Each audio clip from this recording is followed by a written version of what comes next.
آپ کے لہجے کی اپنائیت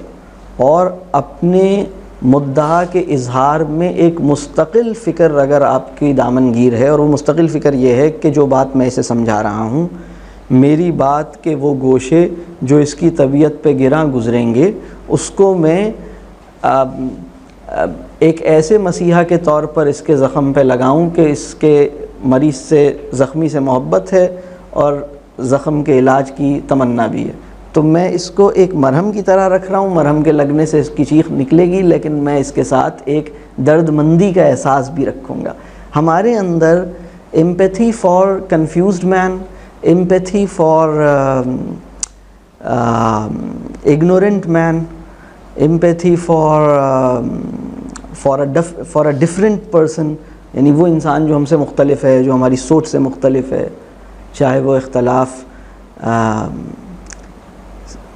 کسی سیاسی پسندیدگی کا ہو، چاہے وہ اختلاف مسلکی ہو، چاہے وہ اختلاف کوئی سا بھی اختلاف ہو. میں فلاں کو ووٹ دیتا ہوں، تم فلاں کو ووٹ دیتے ہو، لہٰذا اب میری اور تمہاری یہ ایک ٹسل والی جو کیفیت ہے، اس سے تبدیلی نہیں آئے گی. اس سے تبدیلی آتی ہے آپ اپنے یعنی آپ کا جو مدعا ہے وہ منطق کی یعنی لاجک کے معیار پہ پورا بھی اترے، لیکن وہ اپنائیت کے احساس کے ساتھ کنوے کیا جائے، اور اس بات کی مستقل فکر ہو کہ میرے پیغام کا وہ حصہ جو میرے آڈینس کے اوپر گراں گزر سکتا ہے، اس تکلیف کا احساس بھی مجھے ہو. میں یہ کہوں کہ بھائی مجھے اندازہ ہے کہ میری یہ بات آپ کو تھوڑا سا انکمفرٹیبل کر رہی ہے، لیکن یہ بات میں آپ سے محبت کی وجہ سے کر رہا ہوں، مجھے آپ سے محبت ہے اس لیے میں یہ بات آپ کو بیان کر رہا ہوں. اگر میں یہ بات بیان نہیں کروں گا تو میں رہ نہیں سکوں گا. تو میں یہ بات اس لیے نہیں بیان کر رہا کہ یہ میری بات ہے اور آپ جاہل ہیں اور میں آپ پہ اپنی علمیت کا روب مارنا چاہتا ہوں. میں اپنی بات اس لیے پیش کر رہا ہوں کہ مجھے یہ محسوس ہوا کہ شاید میری بات آپ کے زخم کا مرہم بن جائے،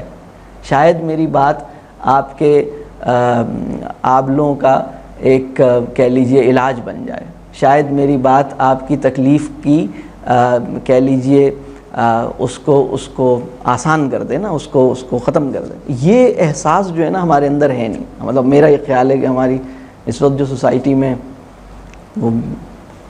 فیض صاحب کا شعر ہے نا، ہر چارہ گر کو چارہ گری سے گریز تھا، ورنہ ہمارے زخم ایسے لادوا نہ تھے. یعنی ہمارے یعنی ہر چارہ گر کو چارہ گری سے گریز تھا. یعنی چارہ گر، میں کاؤنسلر کے لیے جو اردو کا لفظ استعمال کرتا ہوں وہ چارہ گر ہے. اگر کوئی کہے کاؤنسلر کو ہم اردو میں کیا لفظ دے سکتے ہیں، تو میرے نزدیک وہ چارہ گر. اور یہ جو فیض جس چارہ گر کی بات کر رہے ہیں، یہ سوسائٹی میں جتنے نیچرل کاؤنسلرز ہوتے ہیں، بہن بھائی، دوست احباب، میاں بیوی،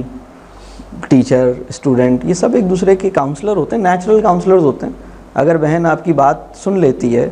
اور اس کے بعد آپ سے یعنی آپ کی بات اتنی یعنی اس کی سوچ سے 100% الٹ ہے آپ کی بات، اور آپ کی پوری بات سنتی ہے اور اس کے بعد بھی کٹی نہیں کرتی اور مسکراتی ہے اور کہتی ہے لیکن میں اس سے اتفاق نہیں کرتی، لیکن مسکرا کے چلی جاتی ہے اور اس سے کٹی نہیں کرتی، تو وہ ایکچولی آپ کی کاؤنسلنگ کرتی ہے. تو لیکن ایسا ہو نہیں رہا نا آج کی سوسائٹی میں. تو فیض صاحب جو ہیں انہیں مشینوں کی حکومت سے بہت شکایت تھی، انہیں کیپٹلزم سے شکایت تھی. تو وہ اس ماحول میں پیدا ہونے والی جو سوشل کہہ لیجئے ڈائنامکس ہے، جو معاشرتی فضا ہے، اس پہ وہ تنقید کر رہے ہیں. وہ کہہ رہے ہیں کہ آج کا جو معاشرہ ہے، جو سرمایہ دارانہ نظام کے نتیجے میں پیدا ہوا ہے، اس میں ہر چارہ گر کو چارہ گری سے گریز ہے، یا ہر چارہ گر کو چارہ گری سے گریز تھا، ورنہ ہمارے زخم ایسے لادوا نہ تھے. ایسا نہیں تھا کہ ہمارے زخم جو ہیں وہ ٹھیک نہ ہوں، ہمارے مسائل ایسے بھی نہیں تھے. ہم سب ایک دوسرے کے سن لیتے، ہم سب ایک دوسرے کے پاس بیٹھ جاتے، ہم سب ایک دوسرے کو مسکرا کے دیکھ لیتے، ہم سب اپنی حجت تمام کرنے میں لگے ہوئے تھے، لیکن ہم سب ایک دوسرے کو خوشی خوشی قبول کرنے پہ راضی نہ تھے.